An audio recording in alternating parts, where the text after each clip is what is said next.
Вы удачно заговорили о Федерации Азербайджана. Расскажите, пожалуйста, о ней. Сколько человек входит? Какие планы предстоящие? Какие-то мероприятия? Скажем так, у нас сейчас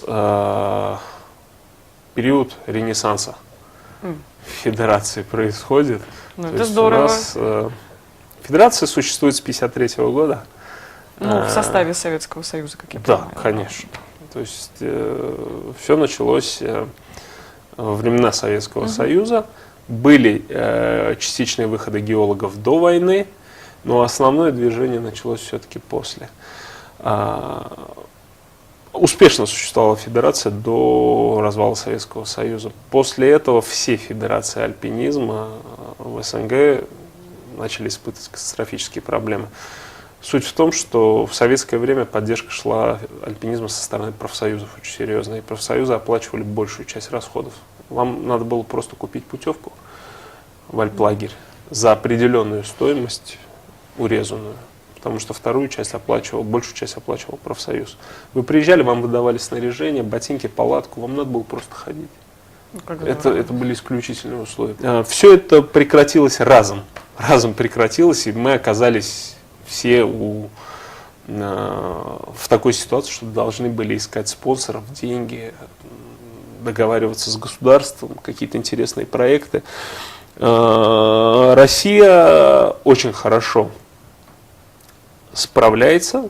Тяжелые моменты были, тяжелые десятилетия. Сейчас президент Российской Федерации Андрей Волков успешно, это по моей оценке, выправил дела и продолжает успешно вести федерацию. Если говорить об Азербайджанской Федерации, то у нас, скажем так, у нас есть поддержка государства, не в том объеме, в котором мы хотим, потому что мы пока еще не являемся официально, не входим в программу Олимпийских игр. Ни одна из дисциплин наших, ни скалолазание, ни ледолазание. Мы признаны олимпийскими видами спорта. И скалолазание, и ледолазание признали олимпийскими видами спорта. Осталось их включить. Постараться, чтобы их включили в программу Олимпийских игр. Но вот сейчас над этим идет активная работа. В Сочи планируется в качестве культурной программы демонстрация ледолазания. Это одна из дисциплин альпинизма. И сейчас мы совместно с Российской Федерацией, совместно с Международной Федерацией альпинизма УИА ведем активную подготовку к 2014 году. Надеемся, что после Сочи, то есть у нас есть шанс вас в Сочи увидеть. Обязательно, что удача, которую приносит все, что связано с последними спортивными событиями, и чемпионат мира по футболу, и Олимпиада, что здесь тоже будет успех, и что ледолазание прорвется. Из интересных планов федерации, мы активно сейчас работаем на то, что связано с восхождением за пределами Азербайджана, потому что, скажем так, в темный, не очень хороший период федерации, когда испытывала проблемы федерация, наши альпинисты были ограничены восхождениями в пределах Азербайджана, а это это не логично, очень... когда дома есть нечего, как найти что есть в Да, горах. но, скажем так, у нас даже какой-то момент у ребят потухли глаза, им казалось, что они вообще никуда не выйдут. Все чемпионаты, там, десятикратные чемпионы, там, но Азербайджан и больше никуда не выезжают. А сейчас мы, начиная с прошлого года, мы очень активно начали ездить. У нас А вообще сколько человек в федерацию входит? В федерацию входят клубы. А клубы состоят, соответственно, из спортсменов. Кроме того, есть еще индивидуальное членство. Есть общее количество людей, скажем, оно в данном случае 150-160 человек, оно ни о чем не говорит. Почему? Потому что кто-то из них уже давно не ходит в горы, но номинально присутствует в федерации. Если говорить о топе, то это порядка 60 человек, как и новички, так и профессионалы уже хорошие, опытные. Но, скажем так, это небольшая цифра. Совсем небольшая, но с другой стороны, я считаю, что мы начинаем с нуля. У нас есть хорошие традиции, но был период, когда очень многие уехали и ушли.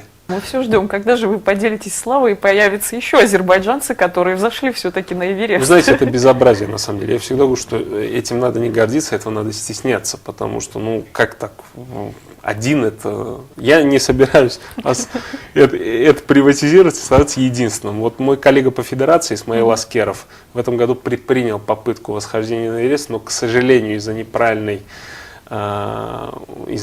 прогноза погоды, неправильного расчета, они буквально не дошли 500 метров по высоте. Ему пришлось вернуться. То есть это действительно очень обидно, потому что потратил очень много сил, времени, здоровья. Казалось, вот она вершина, сделай шаг, но безумный ветер их остановил просто. Я не собираюсь быть узурпатором. Одна из задач, которую мы ведем в Федерации, это подготовка национальной команды для восхождения на 8000. Чем мы сейчас и заняты с коллегами моими. У нас идет цикл подготовки, мы отправляем своих ребят на 7000-ники среднеазиатские, где они будут проходить высотную подготовку. И следующий год, возможно, уже будет ознаменован тем, что будет организована первая азербайджанская спортивная экспедиция на какой-либо из 8000-ников. По крайней мере, над этим сейчас работаем. Есть ли в составе группы девушки, женщины? У нас очень много девушек занимается, но если мы говорим о высотном альпинизме, то я поддерживаю очень. Это хорошая история, когда занимается скалолазанием. Девушка из мусульманской страны, которая покорила вершину. Но я против выступаю. Моя личная позиция, что высотный альпинизм это все-таки не для женщин, это экстремальные условия. В условиях холода женский организм быстрее сдается. Мужчина может работать больше, дольше и эффективнее. С другой стороны, прекрасно, когда невысоко, теплые скалы, и девушки лазают по этим скалам. Это очень красиво, грациозно, это прекрасно. Но высотный альпинизм это просто жуткое зрелище, когда просто человек стоит скрюченный. И когда этот человек, мужчина это еще понятно, но женщина в таких условиях. Вы же каждый год ходите смотреть на это жуткое зрелище. Вы знаете, не часто. Я, кстати, не часто в высоких горах встречаю женщин. Да, в основном это мужчины, конечно. Как происходят дела у остальных федераций на пространстве СНГ? По поводу российской вы уже Наш основной партнер Россия. Наш основной партнер Россия. Мы очень тесно сотрудничаем. Россия нам очень сильно помогает. Они нам помогли поставить нашу сборную по ледолазанию за 2 месяца. И мы начали показывать хорошие результаты на Кубках мира в этом году. Очень хорошие традиции у таких стран, как Украина, Казахстан, Грузия. Это такие хорошие альпинистские традиции, проверенные временем, не угасающие. Беларусь старается поправлять свои дела. Вообще у нас сейчас идет такая тенденция, что мы не то что объединяемся, но мы очень хорошо между собой взаимодействуем. По инициативе России 2 года назад начались ежегодные саммиты президентов Федерации СНГ. На них мы вырабатываем общую стратегию. Мы живем на пространстве, которое было объединено между собой и имело общие законы. А какое-то время спустя пространство распалось на части, и каждый начал жить своей жизнью. И мы бы хотели сделать что-то, чтобы делало нас сплоченнее.